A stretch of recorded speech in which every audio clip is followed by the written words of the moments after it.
Hey everybody, it's me, Bryson Booker here. So I was just sitting here playing around with my keyboard doing absolutely nothing and just playing through some of these DIs, just trying to tell the difference of each one. And I got a great idea as I was sitting here doing absolutely nothing. Why don't I do a direct box comparison? So I have three DI boxes. These are the DI boxes that I use live when I do sound at different places. They're each great in their own way. They each have special features, and each of them are pretty affordable.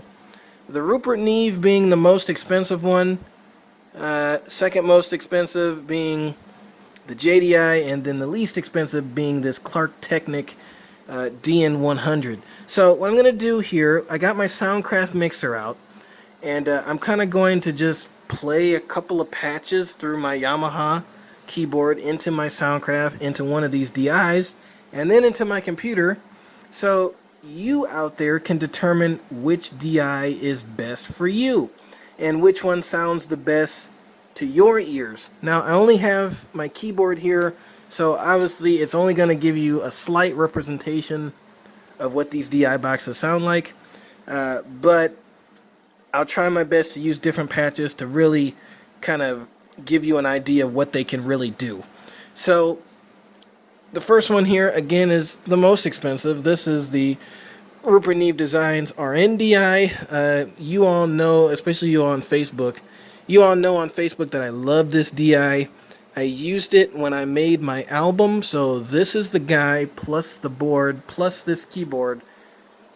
All three of these sources were used, as well as my Harrison Mixbus DAW, to create that album. So many of you have heard the sound of this DI if you listen to my album. Other people have heard this DI in the live sound world, which is where I first used it and heard it, and I fell in love with it, and I had to have one. So I got it for my 21st birthday. It was a very, very special birthday gift, and I've been working it ever since. It's a workhorse. Okay, so we have that one. That's around $250 for that DI. Then the next one we have is kind of in the middle. This is the Radial JDI. This is a passive DI. So the Rupert Neve is powered by phantom power. Okay, so it's an active DI. The JDI is a passive DI, so that means you don't need phantom power for it.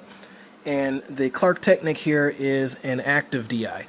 So this, again, has a lot of great facilities. You get a pad on here, input, output. You got polarity reverse. You have a speaker output to use it with a guitar amplifier. Things like that. This entails a Jensen transformer. So the JDI employs a really warm and sweet sounding Jensen transformer. I love to use it on keyboards, especially on keyboards like this that are not that great to begin with, and you want something to kind of sweeten it up and darken it up. That's what I use this guy for. But it's also great on bass, acoustic guitars, electric guitars, whatever you want to use it on. I personally like to use it on keyboards because it just adds a nice weight to those very sterile keyboards I come across sometimes in live sound. So that's what I use it for.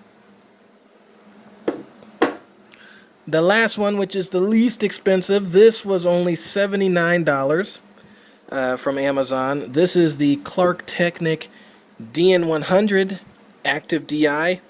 Not as many facilities as the JDI, but it's in a nice rubber casing. It's active, as you can see. It has a ground switch, an earth controlled ground switch, and a pad. And it's very ruggedly built, and it sounds pretty good too. You also get an XLR input, which these two don't have. So if you're using, I guess, a microphone with this DI box, or you're using some other balance line level signal, and you want to come into this and then come out into your mixer, you can do that as well. So it doesn't just accept quarter-inch, it also accepts XLR input. That's what makes this one different from the other two.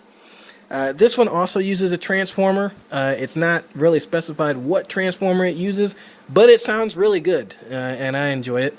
Again, this kind of is used for kind of any instrument that I think would sound kind of sterile out of the box. Like I used it for viola one time. I think that's really been its only use so far. Viola. I still have yet to use this one everywhere. But yeah, so those are the three DIs: the Rupert Neve RNDI, the JDI from Radial, and this Klark Teknik DI. So I'm going to let you hear each DI. I have processed it, so I did some EQ for my keyboard, just set levels and everything. So this is kind of giving you a scenario with a processed signal. So the signal has been processed through the board and so on. So let's get started.